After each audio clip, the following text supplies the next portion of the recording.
Look around you. Look through your memories of social media or even just through your social media right now. Look at all the individuals you know or don't personally know. There are so many unique and diverse people on Earth. Just look at the eyes. Eyes truly are windows to the soul. You can have exactly the same hair color, skin color, and even body shape and height. But you can never have exactly the same eyes as someone. Eyes actually sparkle when the spirit is on fire inside with passion and happiness, aligning to its true purpose. Your eyes are completely unique and important for your vessel. They truly are windows to your soul. The vessel is not equal to the soul in its brilliance, but it can be. Your body can match your soul. As Semjase already said in the Pleiadian contact reports, the human being that lives with the spirit of creation will start to show it in their bodies and faces, which will become an instrument for this creational energy to pour from.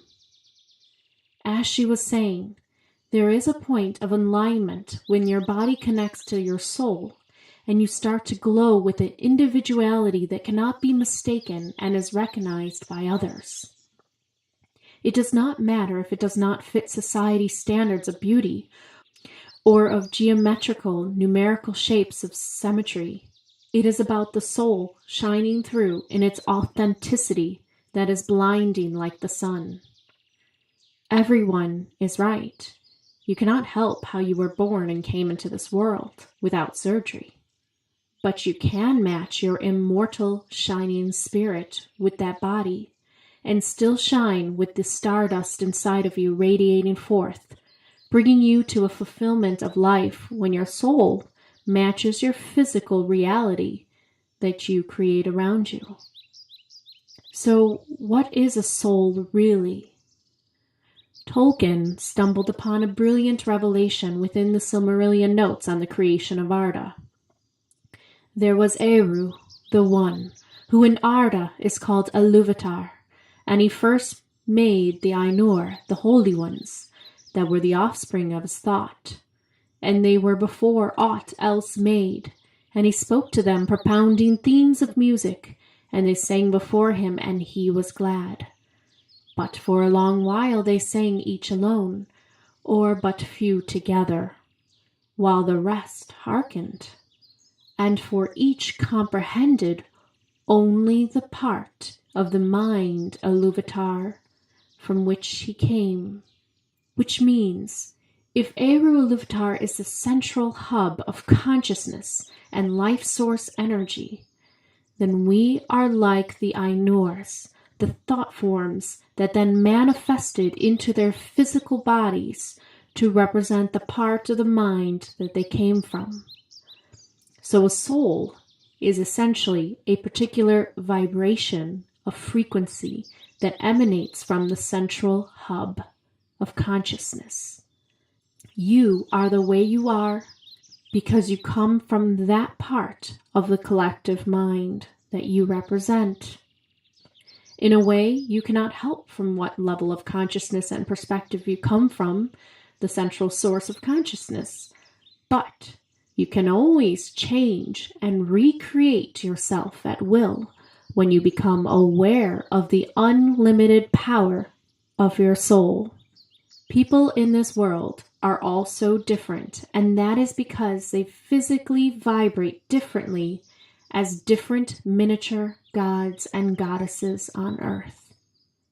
Some vibrate at lower vibrations and will experience their reality from this level of matter forming before their eyes, which is denser and thicker and more physically focused on the material world. Some vibrate at higher vibrations, which allows you to experience the lighter energies like fairies and the spirit world and things that we love about fantasy. Each soul is a moving ball of energy that vibrates at a particular level and gives off a unique vibe.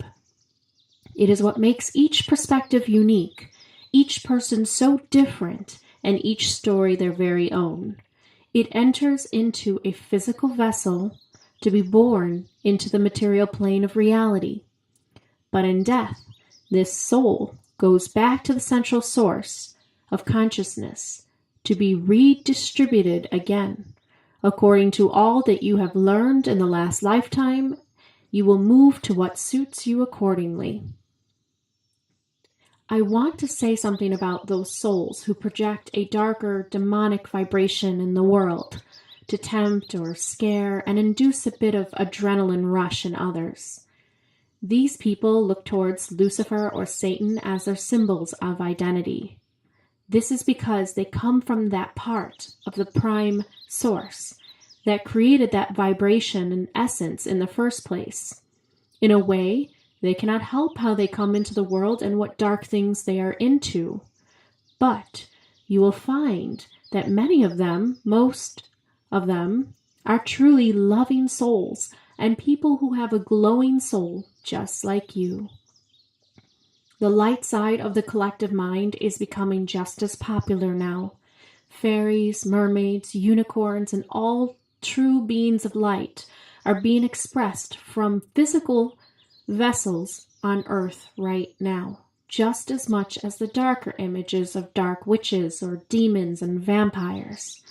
So I say, let the diversity play on, as long as you know what is really going on and how we all come from the same collective central hub consciousness source. You will be able to live harmoniously with those who vibrate with a darker image on earth, simply because that is what they represent in the universe, in this lifetime at least. A soul is your essence. It makes you uniquely you. There is no soul identical to yours, but you may find your vibe tribe, which means it is other souls that vibrate on your same level with the same frequency as you do. It is about numbers, but it is so much more than being a program. That is creation. It is so much more than being just a program that is creation.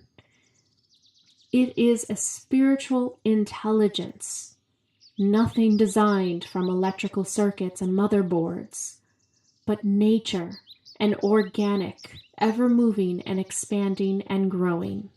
You are all physical vessels for this pure energy, and you all vibrate very differently.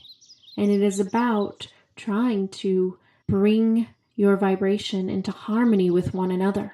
Indeed, we are like chords in a symphony, and we are playing along so that we can sing one song together, or many, but at least all those melodies can come together and make a beautiful sound. Entering this new year, I believe more and more souls will be aligning to their bodies, and we are going to see full expression of the divine self here. You can always change and recreate yourself, just as new universes are always made again and again. But just know that as long as your soul inside is glowing and is bringing forth its true light, you will always be beautiful. In the true reality, you are a star shining at the very core of your body. And when you are truly yourself, you are allowing that light to come through, and it will shine right out through your eyes and even through your face. Doesn't matter what features you have or what the shape is. It's about the inside. Beauty truly is skin deep.